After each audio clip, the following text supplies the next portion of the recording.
Starting soon, the Monday Market Highlights podcast will be exclusively available on Milford's new podcast channel called On Track with Milford. Search On Track with Milford on your podcast app and tap subscribe so you don't miss out on any episodes. You're listening to the Monday Market Highlights brought to you by Milford.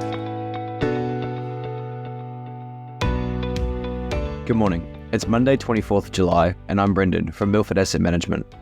Last week was the first week of US earnings, which on average came in above low expectations. The S&P 500 finished the week up 90 basis points, while the Nasdaq finished down 65 basis points, highlighting the burden of higher expectations and more full valuations in tech stocks. Categorizing this burden well was the Netflix result early in the week. The company delivered better than expected second quarter ads. However, the stock traded down 8% on the day, given the market implied expectation was much higher after the 50% increase year to date. Interestingly, their password crackdown seems to have been a success, with Netflix adding 5.9 million ads in the second quarter versus consensus around 2.5 million. In a similar fashion, the Tesla result was softer than the market had hoped for.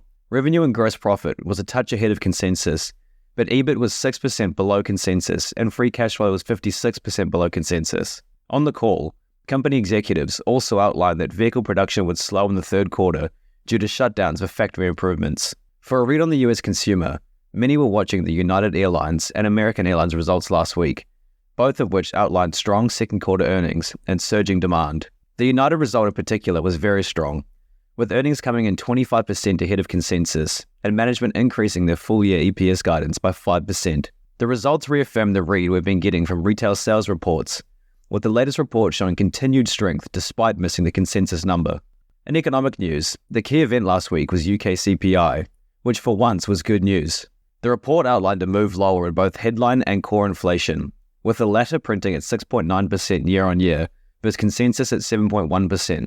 At the headline level, the key downward drivers were transport and food, with smaller downward contributions from a range of categories. The negative in the print was the services inflation number that printed at 7.2% year-on-year from 7.4%, some 50 basis points above the Bank of England forecast. This number has been a major focus for them given the correlation with wages growth, which is running very hot, so this may prove to be the swing factor on whether the bank hike by 25 or 50 basis points at their next meeting.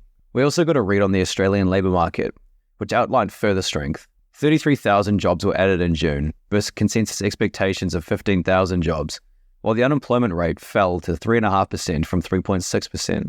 Hours worked bounced 0.3% month on month, indicating strong household income and a positive read for the second quarter GDP number. New Zealand CPI came in at 6% for the second quarter, a touch above consensus, but 10 basis points below the RBNZ forecast. Non-tradables inflation, which is the best measure of domestic inflation, printed at 6.6% year-on-year versus RBNZ expectations of 6.3%, outlining the stagflationary issue the RBNZ is contending with. In Trans-Tasman equity news, Flight Centre lifted its EBITDA forecast by 7%, with leisure and corporate both contributing equally to the upgrade, with no signs of demand weakening in either channel. The result is in line with global peers, outlining the resilience in services spending in key geographies. Ampol reported their first half results, which outlined a weaker refining performance, but strength in non-refining.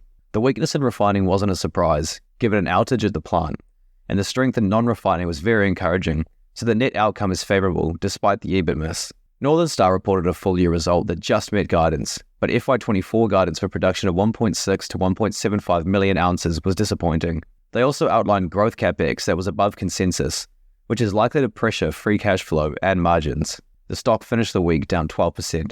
JUL-listed steel company, Vulcan Steel, downgraded FY23 EBITDA by 8%, outlining higher acquisition integration costs. They noted that margins are still tracking to expectations, but steel volumes are down 13%. Given the economic sensitivity of the stock, the downgrade wasn't taken well, despite it being largely attributed to acquisition costs and not underlying performance, with the stock finishing the week down 15%.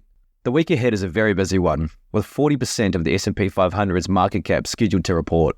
We also get a flurry of key economic data, including the Fed's preferred inflation measure, the PCE, as well as Q2 US GDP and global flash PMIs, which will help us understand the growth outlook.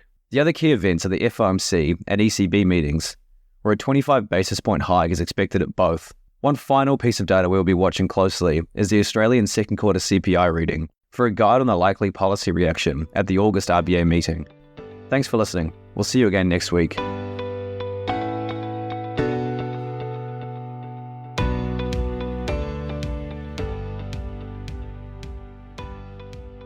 Don't forget, this podcast is moving to Milford's new podcast channel.